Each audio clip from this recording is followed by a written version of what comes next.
Have you ever considered how the quiet strength of a single individual, when tested by the deepest sorrow, can reshape the very currents of history, not with a roar, but with a chilling, measured resolve?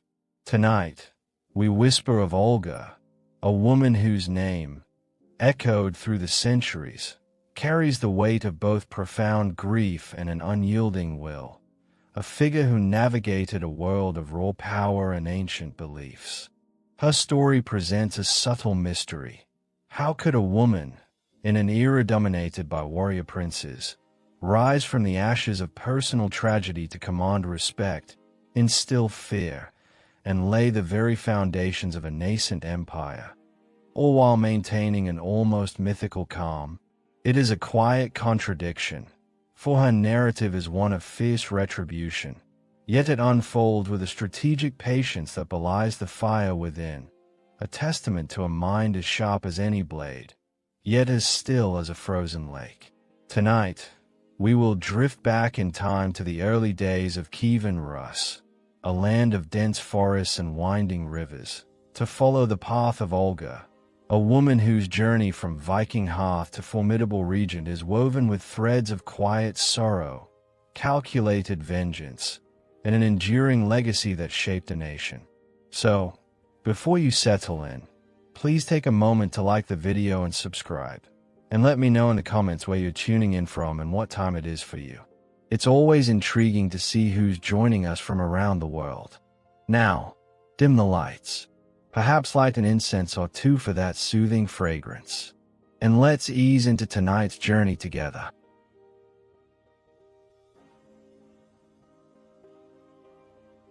In the nascent realm of Kievan Rus, where the vastness of the ancient forests met the winding arteries of great rivers, life unfolded with a measured, predictable rhythm. The comforting scent of wood smoke, mingling with the damp earth after gentle rain, often hung in the air, a constant reminder of hearth and home. One could hear the quiet rustle of leaves in the ancient forests, a timeless whisper that spoke of deep roots and enduring presence, while the distant murmur of the Dnieper River provided a ceaseless, lulling backdrop to existence. Within the early Kievan settlements, the days were marked by the quiet industry of crafting, the gentle glow of hearth fires that offered warmth and light against the encroaching shadows, and the simple bounty of the land that sustained these resilient communities. This was a world subtly shaped by the Varangian influence, the Norsemen who had journeyed south along the river routes. Their longboats, often resting quietly by the riverbank, were silent testaments to distant journeys and the spirit of exploration. One might catch the faint echoes of Norse sagas in the evening air, carried by the wind, weaving tales of gods and heroes that blended seamlessly with the local Slavic folklore. This gentle fusion of Slavic and Norse traditions forged a unique and enduring culture, a quiet strength that underpinned these early communities, preparing them for the challenges that lay ahead. The very fabric of their society was a tapestry woven with threads of both native custom and foreign adaptation, creating a resilient and quietly dynamic way of life. Central to the burgeoning power of Kiev was the concept of tribute, known as Dan.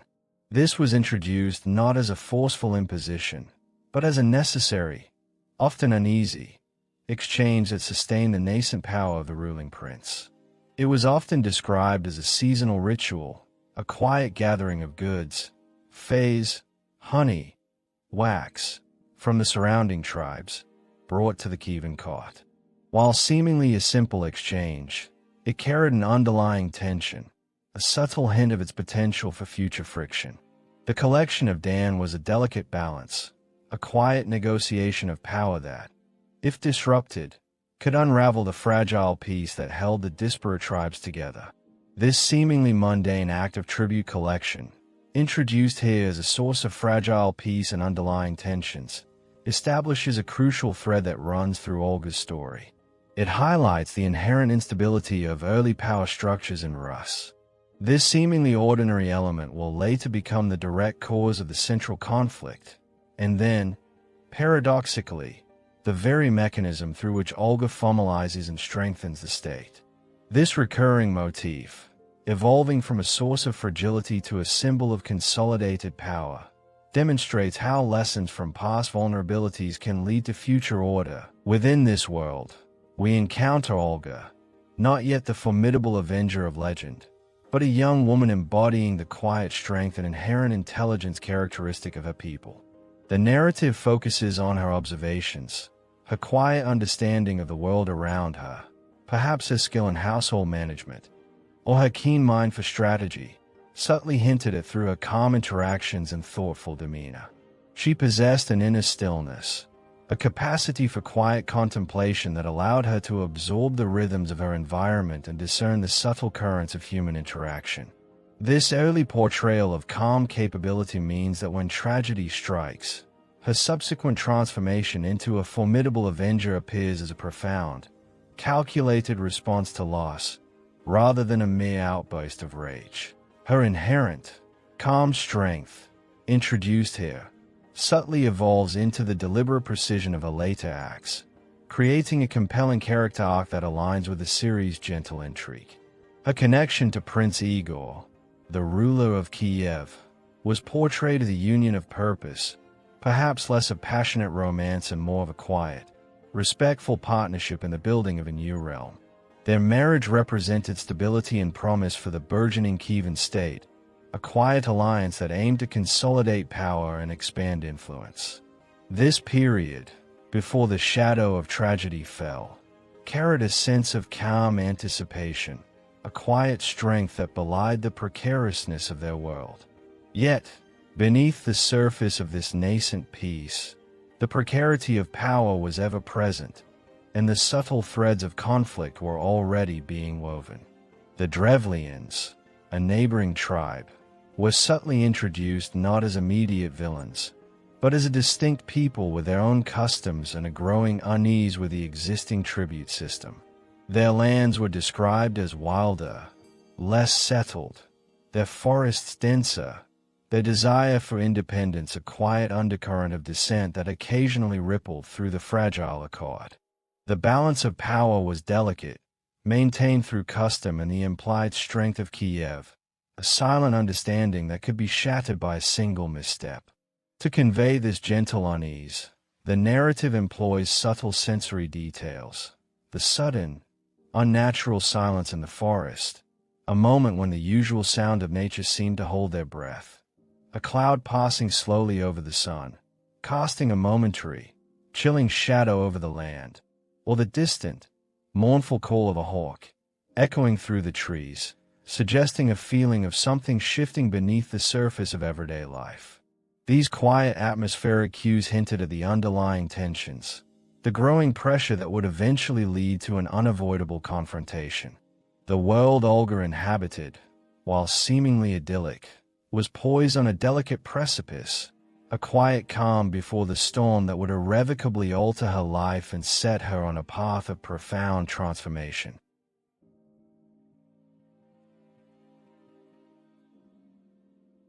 The quiet calm that had settled over Kievan Rus, a fragile tapestry woven with the threads of nascent power and uneasy alliances, was destined to unravel.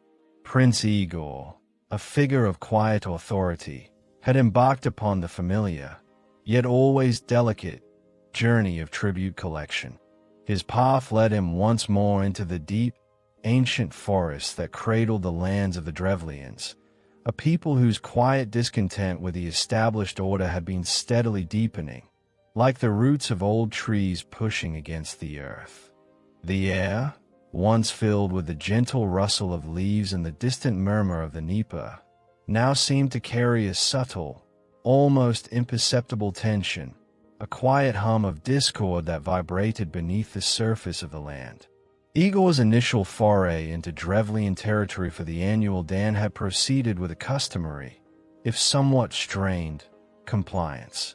Furs, honey, and wax, the bounty of their forests, had been gathered, and the Drevlian elders, their faces etched with a quiet weariness, had presented the required tribute. Yet, as Igor and his retinue turned their horses back towards Kiev, a subtle unease lingered in the crisp autumn air. The Drevlian leader, Mal, a man whose quiet resolve mirrored the deep-seated independence of his people, had watched them depart with an unreadable stillness in his eyes. For Mal, the tribute was not merely an economic burden. It was a symbol of subjugation, a quiet erosion of his people's ancient freedoms. He harbored a deep-seated desire for independence, a quiet defiance that had been simmering for seasons, fueled by the perceived injustice of excessive demands. As Igor's party neared Kiev, a thought, perhaps a whisper of ambition or subtle miscalculation, began to settle in the prince's mind.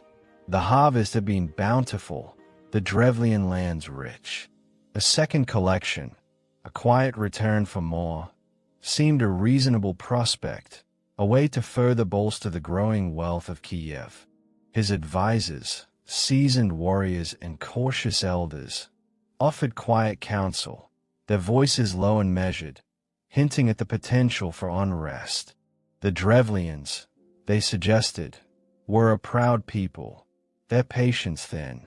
But Igor, perhaps lulled by the apparent ease of the first collection, or driven by the quiet ambition that often accompanies power, chose to disregard these subtle warnings. He turned his small retinue back towards the Drevlian lands, a decision that would, with a chilling inevitability, lead him into the heart of the gathering storm. The journey back into the Drevlian forest was different. The familiar sounds of the wilderness seemed muted, the air heavier, as if the very trees held their breath. The path, once merely a route for trade and tribute, now felt like a narrowing passage, leading into an uncertain quiet.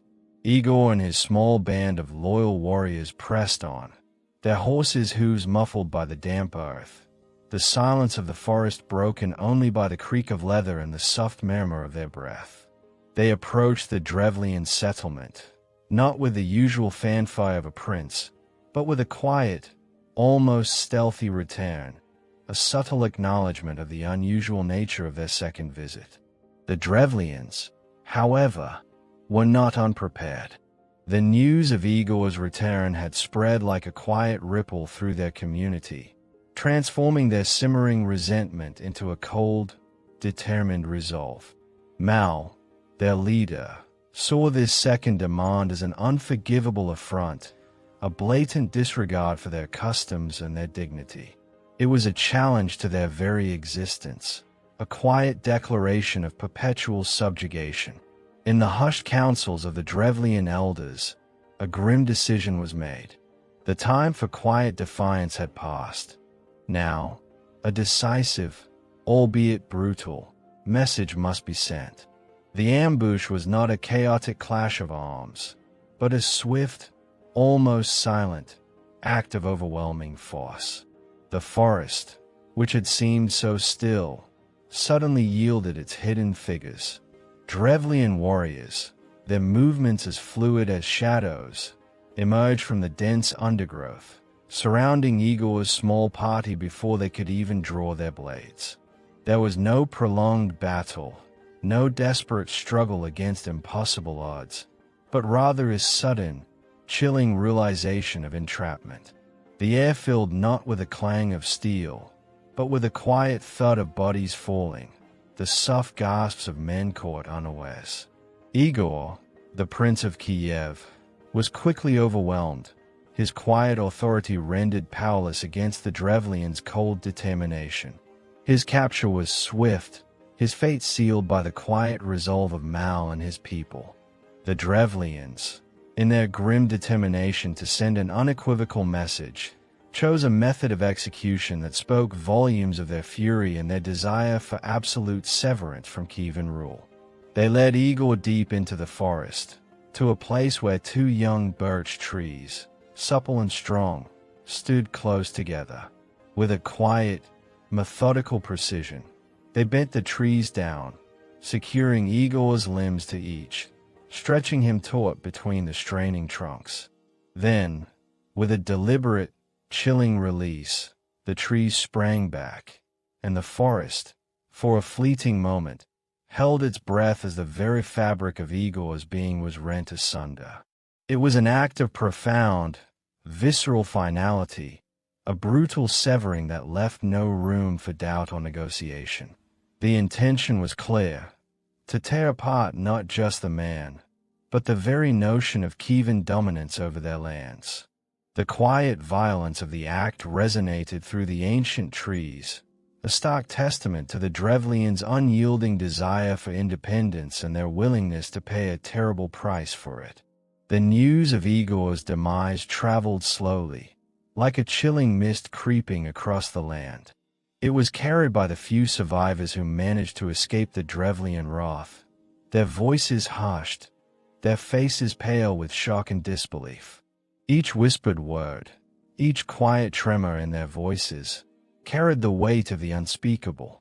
When the grim tidings finally reached the bustling heart of Kiev, a profound silence descended upon the city.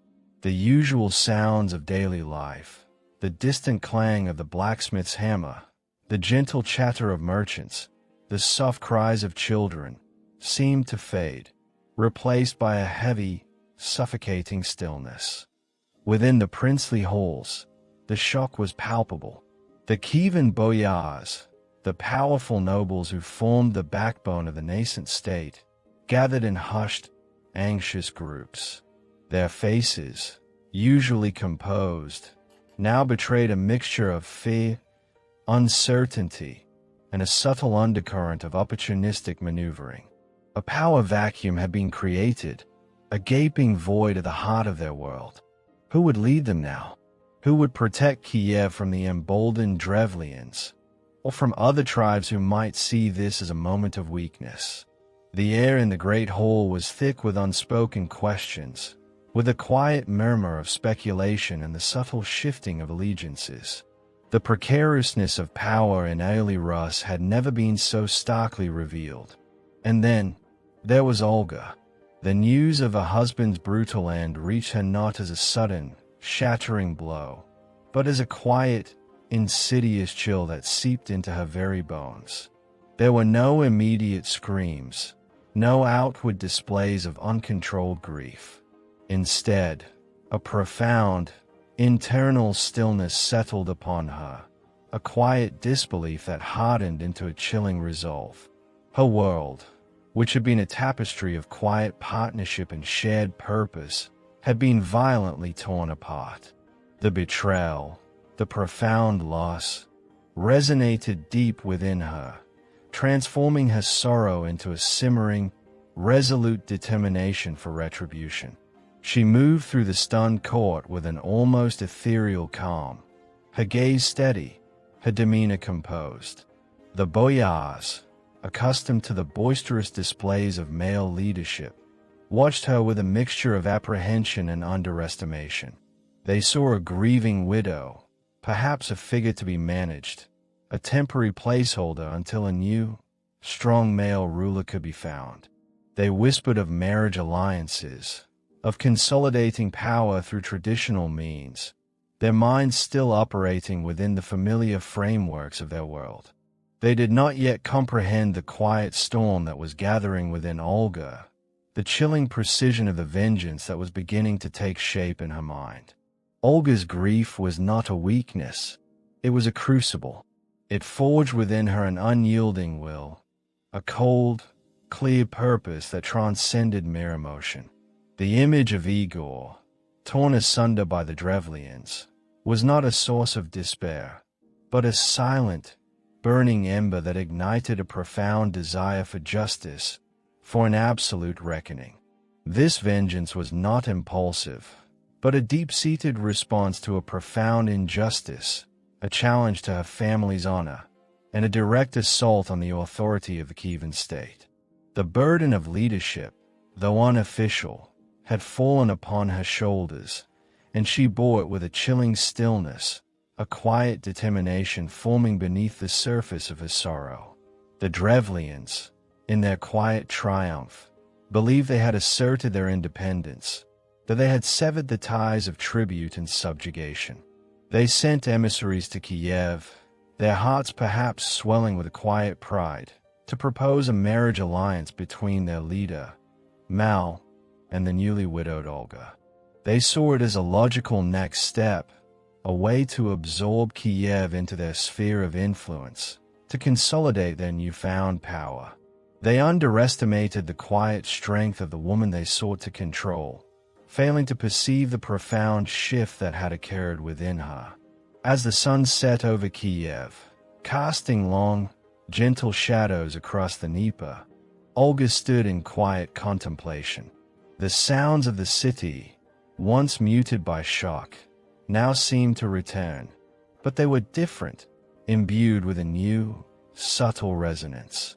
The whispers of the boyars, the distant cries of the city, all faded into the background as her mind, sharp and unyielding, began to weave a complex tapestry of retribution.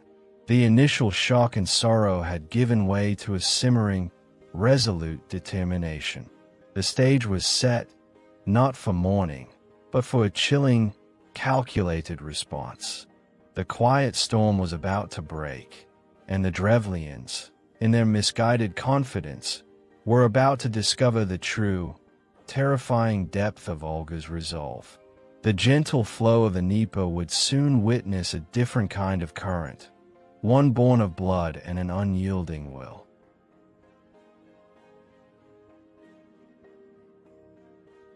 The profound stillness that had settled upon Olga in the immediate aftermath of Igor's brutal demise was not the stillness of despair, but rather the quiet, unnerving calm of a mind meticulously charting a course. Her grief, a deep and private sorrow, had hardened into a chilling resolve, a cold, clear purpose that now guided her every subtle movement. The Kievan court, still reeling from the shock of their prince's murder, watched her with a mixture of apprehension and a profound underestimation. They saw a grieving widow, a woman whose power was, by their reckoning, temporary and fragile. They spoke in hushed tones of succession, of the need for a new male ruler, their minds still bound by the familiar rhythms of their patriarchal world. They did not yet perceive the serpent's coil tightening within her, the quiet, strategic brilliance that was about to unfold. It was into this atmosphere of quiet uncertainty that the Drevlian emissaries arrived. Their journey to Kiev was undertaken with a sense of quiet triumph, their hearts perhaps swelling with a subtle pride. They came not as supplicants, but as conquerors, bearing a proposal that, in their minds, would solidify their newfound independence and expand their influence. They sought to bind Kiev to their will through a marriage alliance, proposing that Olga, the widowed princess, should wed their leader, Mal. They envisioned a seamless transition of power, a quiet absorption of the Kievan realm into their own. Their confidence, however, was a veil that obscured the true nature of the woman they sought to control. They saw only the traditional role of a grieving queen, not the formidable strategist who now sat before them, her mind a labyrinth of calculated vengeance. The first group of emissaries arrived by boat, their vessel gliding silently across the Dnieper, its approach heralded only by the gentle lapping of water against the hull. As they disembarked, their faces held an air of quiet expectation, perhaps even a subtle arrogance. They were met not with hostility, but with an unexpected, almost deferential welcome. Olga, her demeanor composed and her gaze steady, received them with a quiet solemnity that belied the storm brewing within her. She offered them what seemed to be a great honor, a gesture of profound respect in the eyes of the Drevlians. They would be carried in their very boat to her court, a procession befitting their perceived status. The Kievan warriors, their faces impassive, moved with a quiet efficiency, lifting the boat with its occupants and carrying it through the city streets. The Drevlian emissaries, perhaps a subtle smile playing on their lips, settled into their seats, basking in this unexpected display of deference, their minds already envisioning the quiet triumph of their mission. The procession moved slowly, deliberately, through the hushed streets of Kiev. The air was still, the usual sounds of the city muted, as if holding its breath. The Drevlians, nestled within their boat, might have felt a subtle chill rise from the earth as they were carried past the silent, watchful faces of the Kievan populace. The path they followed led not to the grand halls of the prince, but to a secluded, pre-dug trench, deep and wide, its dark more hidden from their initial view. The Kievan warriors, without a word, lowered the boat into the trench. The Drevlians, their expressions shifting from quiet satisfaction to a dawning, chilling realization, found themselves trapped. The earth, damp and cold, began to fall around them, shovelful by shovelful, with a quiet, relentless rhythm. There were no screams, no desperate pleas, only the muffled sounds of earth meeting wood, and the growing, suffocating sensation of enclosure. The weight of the soil pressed in, slowly, inexorably, until the boat and its occupants were completely swallowed by the silent earth. It was a death of profound finality, a quiet, inescapable burial that left no trace, a chilling testament to Olga's calculated cruelty. The silence that followed was absolute, broken only by the distant, gentle murmur of the Dnieper, oblivious to the grim act that had just transpired. News of the first group's disappearance, perhaps dismissed as an unfortunate accident or misunderstanding, did not deter the Drevlians. Their confidence in their strategic position remained unshaken. A second group of emissaries, equally confident and perhaps even more eager to press their advantage, soon arrived in Kiev. They were met with a similar, deceptive hospitality. Olga, her composure unwavering, invited them to cleanse themselves in the bathhouse before a supposed grand feast, a gesture of purification and welcome. The scent of wood smoke and warm water might have filled the air, creating an illusion of comfort and security.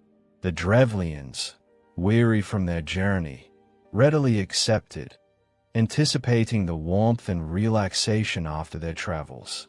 They entered the bathhouse, their minds focused on the impending feast and the successful conclusion of their diplomatic mission.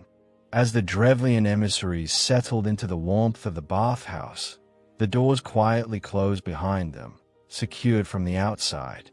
The air, initially comforting, began to grow heavy, the heat intensifying with an unnatural speed. A subtle crackling sound, at first barely perceptible, began to grow louder, a quiet whisper of impending doom. The scent of wood smoke, once pleasant, now became acrid, thick with the smell of burning timber. The Drevlians, their initial relaxation giving way to a dawning unease, began to realize their predicament. The walls of the bathhouse, once a source of warmth, now radiated an oppressive, inescapable heat. The crackling grew into a roar, the quiet whispers of flame transforming into a hungry, consuming sound. The air filled with smoke, thick and suffocating, as the bathhouse, meticulously prepared by Olga's loyal Kievan warriors, became a fiery tomb. There were no desperate struggles against the locked doors, no prolonged cries for help, only the quiet, inevitable surrender to the inferno. The flames, with a silent, relentless hunger, consumed the structure and its occupants, leaving behind only smoldering embers and a chilling silence. The smoke, a dark plume against the pale sky, drifted gently over Kiev, a silent testament to Olga's unwavering resolve. The news of these two chilling acts of retribution, carried by the wind and the hushed whispers of those who witnessed them, began to ripple through the Drevlian lands. Yet, even after these devastating losses, the Drevlian leader, Mal, remained stubbornly convinced of his ability to outmaneuver Olga. He believed her to be a woman driven by raw emotion, easily swayed by the promise of power and alliance. He sent yet another message to Kiev, inviting Olga to his capital, Iskorostan, to mourn Igor at his grave and to partake in a funeral feast, a trizna. This was a traditional Slavic ritual, a solemn gathering to honor the dead, and Mal likely saw it as an opportunity to finally secure the marriage alliance and assert his dominance on his own territory. He underestimated the depth of Olga's strategic mind, failing to grasp that each of her actions was a meticulously planned step in a larger, more terrifying design. Olga, ever composed, accepted the invitation with a quiet grace that masked her true intentions. She arrived at Iskorostan with a small retinue of Kievan warriors, her presence a picture of solemn grief. The Drevlians, eager to impress their potential new queen, welcomed her with a deceptive warmth, offering her meat and honey, inviting her to partake in the funeral rites. The atmosphere was one of somber respect, a quiet prelude to what they believed would be a peaceful negotiation. They gathered by Igor's grave mound, a silent testament to their perceived victory, and began the traditional funeral feast, their guards relaxed, their minds lulled by the apparent solemnity of the occasion. The mead flowed freely, and the Drevlians, perhaps emboldened by their perceived success in the intoxicating drink, began to grow complacent, their vigilance slowly eroding with each quiet sip. As the Drevlians grew increasingly inebriated, their quiet conversations turning into slowed murmurs, Olga remained sober, her gaze steady, her mind clear. She watched them, her face a mask of quiet sorrow, yet her eyes held a chilling, calculating glint. At a subtle, prearranged signal, her loyal Kievan warriors, who had remained sober and alert amidst the feasting, moved with swift, silent precision. The Drevlians, caught unawares in their drunken stupor, offered little resistance. The air, which had been filled with the quiet sounds of feasting, was suddenly pierced by the muffled sounds of struggle, quickly silenced. The ground, where moments before men had sat in quiet camaraderie, now bore the grim testament of Olga's third, and most widespread, act of retribution. Thousands of Drevlians, their numbers swelled by those who had come to witness the trizna, met their end in this quiet, brutal massacre. It was not a chaotic battle, but a systematic, chilling execution, a harvest of vengeance reaped with cold precision. The silence that followed was profound, broken only by the gentle rustle of leaves in the ancient trees, and the distant, mournful call of a night bird, echoing through the now still air. The Drevlian lands, once vibrant with a quiet hum of life, now lay under a heavy shroud of fear and desolation. The news of the 3 successive acts of retribution, each more cunning and devastating than the last, spread like a chilling mist through the remaining Drevlian settlements. Their leadership was decimated, their warriors slaughtered, their confidence shattered. The quiet triumph they had felt after Igor's murder had been replaced by a profound, paralyzing terror.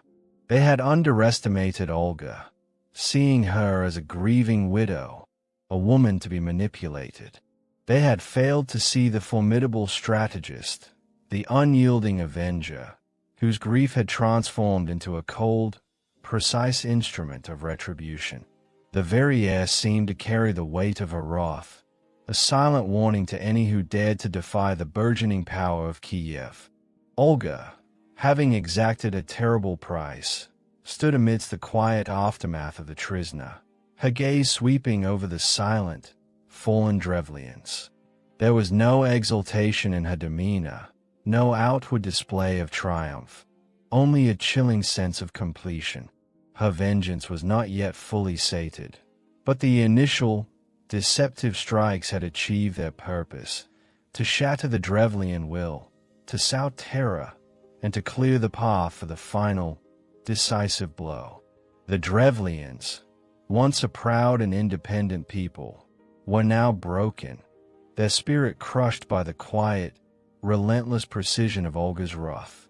The stage was set for the final act of a retribution, a methodical campaign that would leave no doubt as to the true, unyielding power of the Kievan state. The gentle flow of the Dnieper, which had witnessed the quiet beginning of her sorrow, now flowed past a land forever marked by the chilling efficiency of her vengeance. The time for subtle whispers and hidden fires had passed.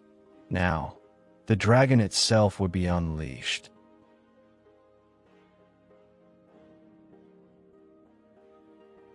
With the Drevlian envoys dispatched in a manner both swift and terrible, Olga's gaze now turned to the heart of their defiance, the very seat of their power, the city of Iskarostan. The time for subtle whispers and hidden fires had passed.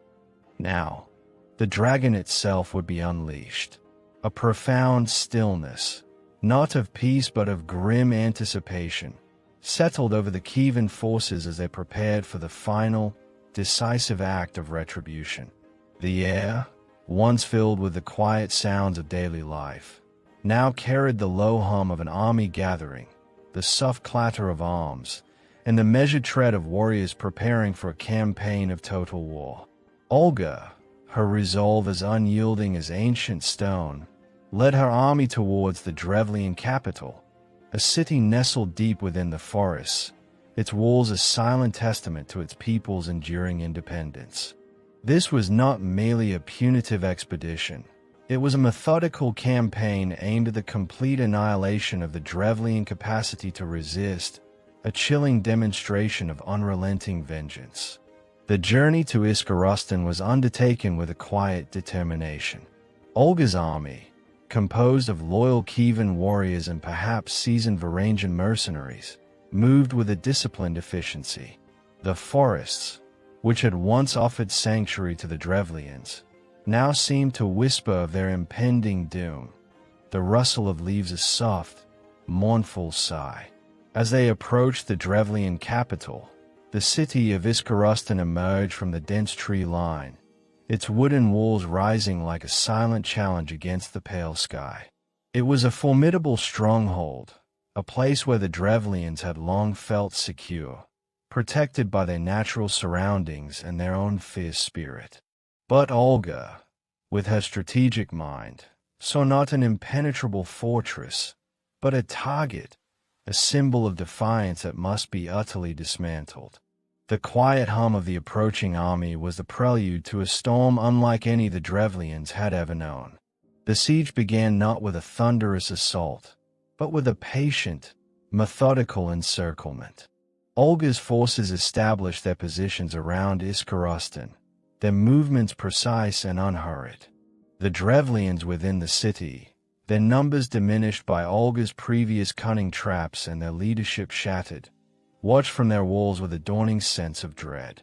The air was thick with a quiet tension, the silence occasionally broken by the distant call of a bird or the soft creak of siege engines being assembled. Days turned into weeks, marked by a quiet standoff. The Drevlians, though weakened, still clung to their hope of resistance, believing their walls and the resilience of their spirit would protect them. They did not yet comprehend the depth of Olga's strategic innovation, the chilling ingenuity that was about to be unleashed upon them. Olga, however, had no intention of a prolonged, costly siege. Her vengeance was a cold, precise instrument, and she sought to achieve her aims with devastating efficiency. She sent a message into the besieged city, a seemingly benevolent offer that masked a terrible design. She requested a small, symbolic tribute, 3 pigeons and 3 sparrows from each household. The Drevlians, desperate and weary, and perhaps seeing this as a sign of Olga's mercy or a subtle shift in her demands, readily agreed. They gathered the birds, their small, fluttering bodies held gently in their hands, and sent them out to the Kievan camp. The act seemed innocuous, a quiet exchange that hinted at a possible end to their suffering. They did not know that these innocent creatures were to become the instruments of their city's fiery demise. As the sun began its slow descent, casting long, gentle shadows across the Drevlian lands, Olga's warriors began their grim task. To the leg of each bird, they quietly tied a small piece of sulfur-soaked tinder, a tiny, almost imperceptible bundle of kindling. The birds, unaware of their terrifying purpose, fluttered gently in the hands of the Kievan soldiers, their soft cooing the only sound in the hushed camp. The air was still, heavy with the scent of pine and damp earth, as the last rays of sunlight faded from the sky. Then, with a quiet, synchronized movement, the tinder was ignited, and the birds, startled by the sudden warmth and the faint glow, were released. They rose into the twilight sky, small, flickering embers against the deepening gloom, their instincts guiding them back to their nests within the city walls. The Drevlians, watching from their homes, might have seen the tiny lights ascending, perhaps mistaking them for distant stars or fireflies. But as the birds returned to their roosts, under the eaves of wooden houses, within the thatch of roofs, in the quiet corners of barns, the small flames began to take hold. The dry timber and straw, parched by the long summer, caught fire with a quiet, insidious speed. At first, it was a subtle glow, a faint wisp of smoke curling upwards, barely noticeable in the gathering darkness. Then, a single spark ignited a larger flame, and another, and another. The quiet crackle of burning would begin to spread, a soft, hungry sound that grew steadily louder, transforming into a roar as the fires took hold across the city. Panic, a quiet, insidious dread, began to ripple through Iskarustan. The Drevlians, roused from their sleep or their evening meals, emerged into a nightmare of their own making. The air filled with the acrid scent of smoke, thick and suffocating, and the sky above the city began to glow with an unnatural, terrifying light. The flames, fanned by the gentle night breeze, leaped from roof to roof, consuming homes, granaries, and workshops with a relentless hunger. The sounds of the city, once a quiet hum of life, were now replaced by the roar of the inferno, the soft collapse of burning timbers, and the distant, muffled cries of those trapped within the conflagration. It was a scene of profound devastation, a city consumed by a fire that had been delivered by the very creatures they had offered as tribute. The Drevlians, desperate to escape the inferno, poured out of the burning city, their faces etched with terror and despair. They fled towards the gates, towards any perceived escape route, only to find Olga's army waiting for them.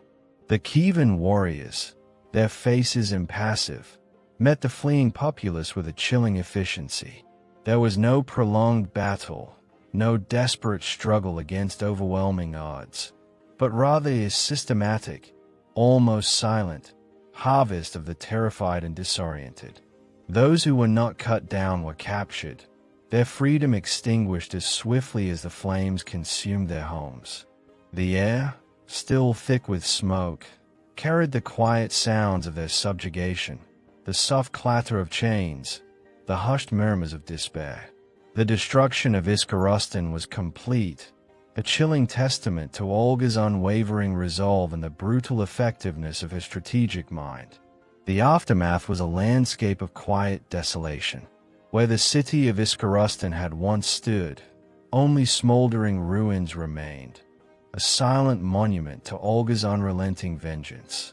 The scent of ash and burnt timber hung heavy in the air, mingling with the damp earth, a constant reminder of the devastation. The Drevlian people, once proud and independent, were now broken, their spirit crushed, their homes reduced to embers. Those who survived the inferno and the subsequent massacre faced a grim fate. Many were enslaved, their lives now bound to the will of Kiev, their future a quiet echo of their former defiance. Others were forced to pay an even heavier tribute, a crushing burden that ensured their perpetual subjugation. The Drevlian threat, which had dared to challenge Kievan authority and brutally murder its prince, was utterly eradicated, leaving behind only a profound silence and the chilling memory of Olga's wrath. Olga, having exacted a terrible price, stood amidst the quiet aftermath, her gaze sweeping over the ravaged land. There was no exultation in her demeanor, no outward display of triumph, only a chilling sense of completion.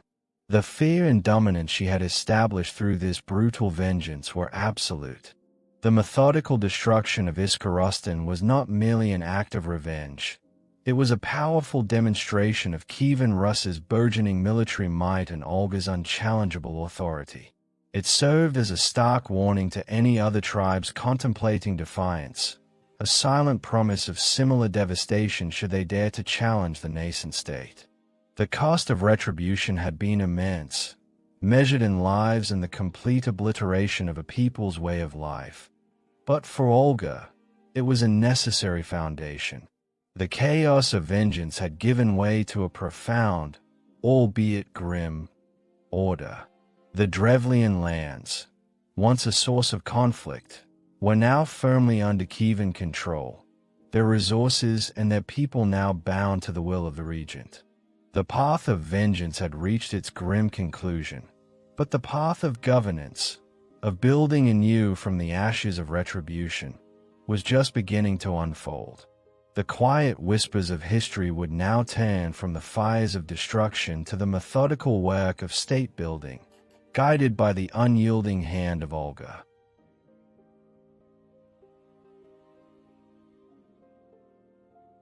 As the last embers of Iskorostan faded into the cool morning air, a profound silence settled over the ravaged land.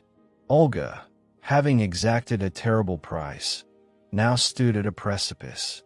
The path of vengeance had reached its grim conclusion, but the path of governance, of building anew from the ashes of retribution, was just beginning to unfold.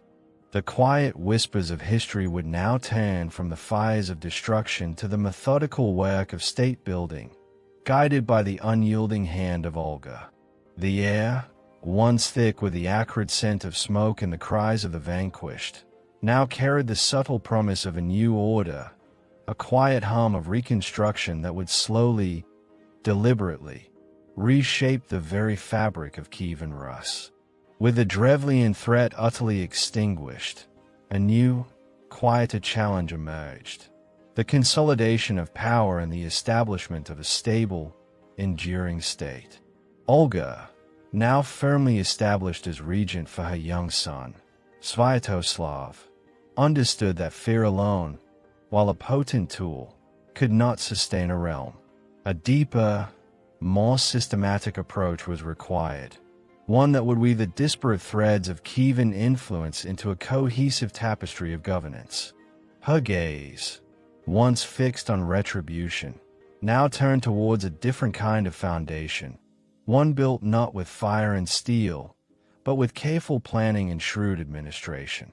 The boyars, who had once underestimated her, now watched with a quiet deference, their whispers replaced by a respectful silence as they observed her methodical approach to leadership.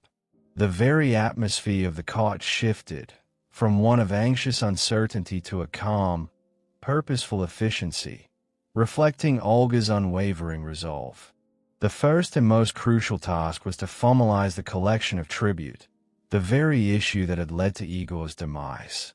The old system, arbitrary and prone to abuse, had proven to be a dangerous vulnerability. Olga, with her keen political acumen, recognized the need for a new, systematic method, one that would ensure a steady flow of resources to Kiev while minimizing the potential for unrest. She introduced the pakuti, a formalized tribute system that replaced the erratic polyuti, or roundabout collection. This was not merely a change in name. It was a fundamental shift in the relationship between Kiev and its subject territories. Instead of the prince and his retinue traveling from settlement to settlement, often demanding tribute on the spot, Olga established fixed tribute stations, or pogosti. These were designated points where the tribute would be brought, at specified times, by the local populations. The very act of establishing these fixed points brought a quiet order to the chaotic process of collection, a subtle rhythm that would govern the economic life of the nascent state. These pogasti were more than just collection points. They were nascent administrative centers, quiet hubs of Kievan authority in the vast, often untamed, lands. They served as places where disputes could be settled, where justice could be quietly administered, and where the presence of Kievan power was subtly, yet firmly, asserted. The establishment of these stations was a testament to Olga's strategic foresight, her understanding that true power lay not just in military might, but in the systematic organization of resources and the quiet assertion of legal authority. The air around these pogasti would have carried the quiet sounds of trade, the murmur of local dialects mingling with the more formal tones of Kievan officials, a subtle symphony of a state slowly, methodically, coming into being. They were like quiet anchors, holding the disparate territories firmly within Kiev's growing sphere of influence, ensuring that the lessons learned from Igor's tragic end would never be forgotten. Beyond the Pakuti, Olga also initiated broader administrative reforms aimed at integrating the newly subjugated territories more fully into the Kievan realm. She understood that a strong state required not just tribute, but also a coherent structure for governance and economic activity. She established hunting grounds, not merely for sport, but as designated areas for resource extraction, ensuring a steady supply of valuable fays and other goods for the Kievan treasury. These hunting grounds, like the pogasti, were carefully demarcated, their boundaries quietly asserted, bringing a subtle order to the exploitation of the wilderness. The quiet rustle of leaves in these forests would now be accompanied by the measured sounds of organized hunting parties, their efforts contributing directly to the wealth and stability of Kiev. This was state building in its most practical form, a quiet, methodical process of turning raw resources into consolidated power. Furthermore, Olga recognized the importance of trade routes and their protection. The Dnieper River, which had witnessed so much of a sorrow and vengeance, was also the lifeblood of Kievan commerce, connecting the northern forests to the rich markets of Byzantium. She oversaw the establishment and fortification of trading posts along these vital arteries, ensuring the safe passage of goods and the smooth flow of commerce. These posts, often quiet settlements nestled by the riverbanks, became points of exchange, where the fays and honey of the north met the silks and spices of the south. The gentle lapping of water against the riverbanks at these posts would have been accompanied by the quiet chatter of merchants, the soft clinking of coins, and the distant calls of river traffic, all contributing to the growing prosperity of Kiev. This was a subtle yet profound shift, transforming a realm defined by raw power into one increasingly shaped by economic stability and organized trade. The legacy of Olga's vengeance, while brutal, served as a paradoxical foundation for these administrative successes. The terror she had instilled in the Drevlians, and by extension, in other potentially rebellious tribes, created an environment where her reforms could be implemented without significant challenge. The memory of Iskorostan, a city consumed by fire and its people subjugated, lingered like a quiet shadow, ensuring compliance. The fear she had cultivated was not a fleeting emotion, but a deep-seated understanding of the consequences of defiance. This quiet, pervasive fear allowed her to centralize power, to impose new systems, and to lay the groundwork for a more coherent and unified state without facing widespread resistance. It was an ironic truth. The violence of her past paved the way for the order of her future. The quiet hum of her administrative machinery was underpinned by the chilling silence of her previous acts, a testament to the enduring power of a lesson brutally taught. Olga's role as regent for young Sviatoslav was a delicate balance. While she wielded absolute power, her actions were always framed within the context of securing her son's future authority. Sviatoslav, still a child, was being quietly groomed for leadership, observing his mother's methodical approach to governance. His presence, though largely symbolic during this period, underscored the temporary nature of Olga's direct rule, even as she worked tirelessly to ensure a strong and stable realm for him to inherit. She was not building an empire for herself, but for the future of the Kievan dynasty, for the quiet continuation of her family's legacy. The sounds of his youthful play within the palace walls would have been a gentle counterpoint to the serious, quiet work of statecraft that occupied his mother's days, a subtle reminder of the future she was meticulously shaping.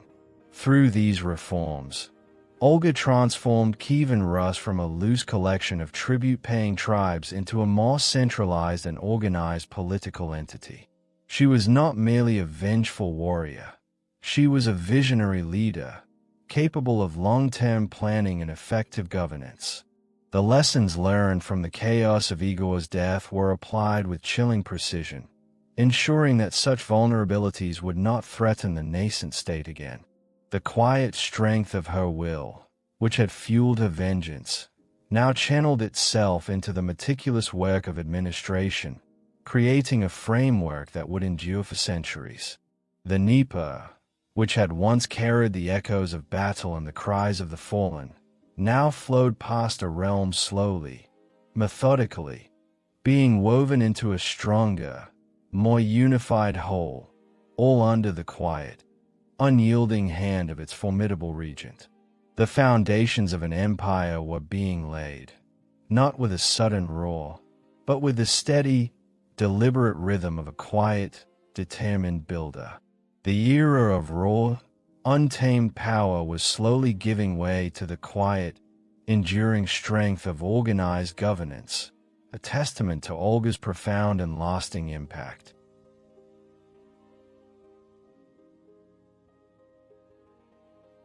With the lands pacified and the tribute flowing, Olga's gaze, once fixed on retribution and the practicalities of governance, now turned towards a different kind of foundation, one not forged in fire and steel, but in spirit. Having secured the earthly realm for her son, a new yearning began to stir within Olga, a quiet whisper of a different kind of power, a spiritual transformation that would cast a long, enduring shadow over the future of Kievan Rus. The air, once filled with the echoes of battle and the hum of administrative reform, now seemed to carry a subtle, almost imperceptible shift, a quiet yearning for something beyond the temporal, a search for a more ordered spiritual framework after the chaos of vengeance. This quiet yearning led Olga on a momentous journey, not to a battlefield or newly established pogisty, but to the distant, glittering heart of the Byzantine Empire, Constantinople. It was a city of unparalleled splendor, its domes and spires rising majestically against the sky, a quiet testament to centuries of accumulated wealth and spiritual devotion. The very air in Constantinople was different, imbued with the scent of incense and the murmur of ancient hymns, a stark contrast to the pagan forests of Rus. Olga's visit was ostensibly a diplomatic mission, a quiet overture to strengthen ties with a powerful empire to the south. Yet, beneath the surface of political maneuvering, a profound personal transformation was beginning to unfold within her. She observed the intricate rituals of the Christian faith, the quiet solemnity of the churches, the profound sense of order and universal truth that seemed to permeate every aspect of Byzantine life. This was a faith that offered not just a pantheon of gods, but a singular, all-encompassing deity, a structured theology that promised eternal salvation, and a moral code that resonated with a deeper sense of justice than the ancient, often capricious, pagan beliefs. It was within the hallowed walls of Constantinople that Olga made her pivotal decision to embrace Christianity. Her baptism was a moment of quiet transformation, a symbolic cleansing that marked a profound shift in her spiritual landscape. Emperor Constantine VII, the powerful ruler of Byzantium, stood as her godfather, a gesture that underscored the immense political and spiritual significance of her conversion.